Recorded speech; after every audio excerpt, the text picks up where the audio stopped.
This is Dr. Lou Cella, and I'm a doctor of sport and performance psychology who helped Haverford High School go from 1-9 to 11-2 last year after their triple option football academy camp.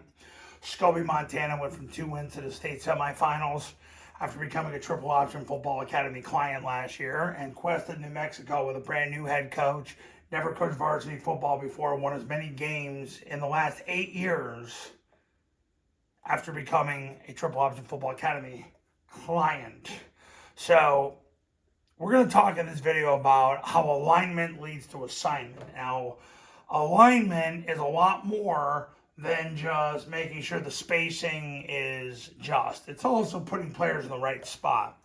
You got to get people off to a good start and start them in the right spot. And this is why I use polysynthetic dots for the splits. I separate them by 70 inches because what will happen is over time your alignment creep in and then you have to reset them all the time. I use polysynthetic dots, and I recommend this for all my clients to use polysynthetic dots because they're hard to move, and also because you want to implicitly condition your players for spacing. We're going to talk about two things here. We're going to talk about spacing and we're talking about putting players in the right spot. But let's go spacing first. Center's up on the ball, dominant thumb on the laces, leads dominant hand down. Guards are 2.5 feet away. Now, when you practice, if you practice wider than that, I actually would recommend that because what will happen is in the game they'll creep in.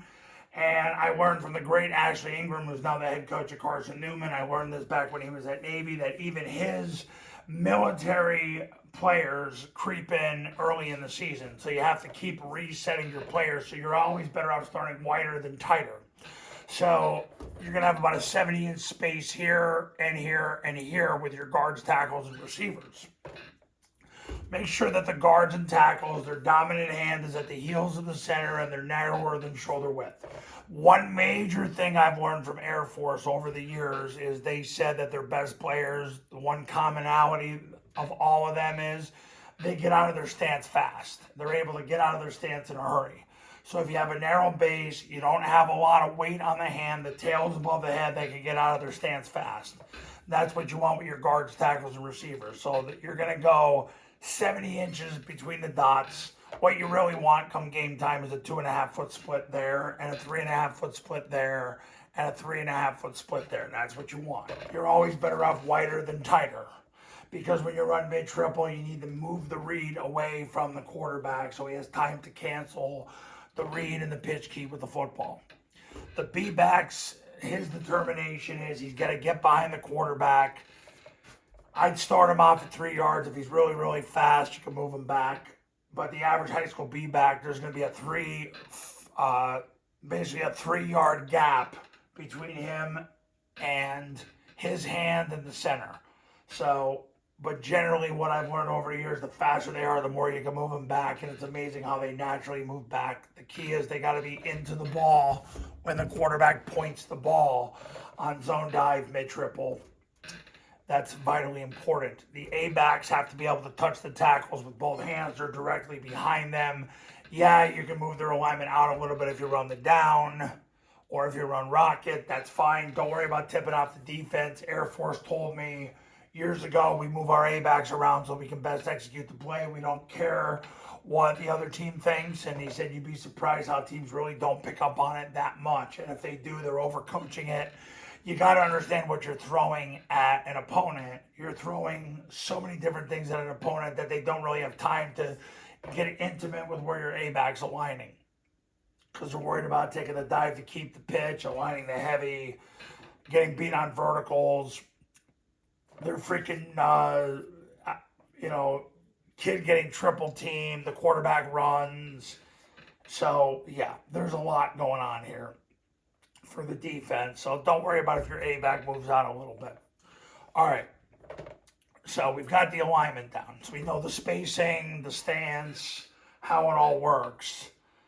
Now, starting in the right spot matters. And I go through this with every single client. You've heard me say it in other videos, but we need to win here in the cylinder. Your 3 best players in your program, you want them here. It's as close as you can. So you want your guards and centers to be your best players. Period. Your quarterback's got to be fearless and obedient. Your B-back is the kid you're going to end. He's going to end the play with the ball more than anybody else, so probably that's your best football player. Now, what if, and I always get this, what if I have a fearless, obedient kid that's our best football player?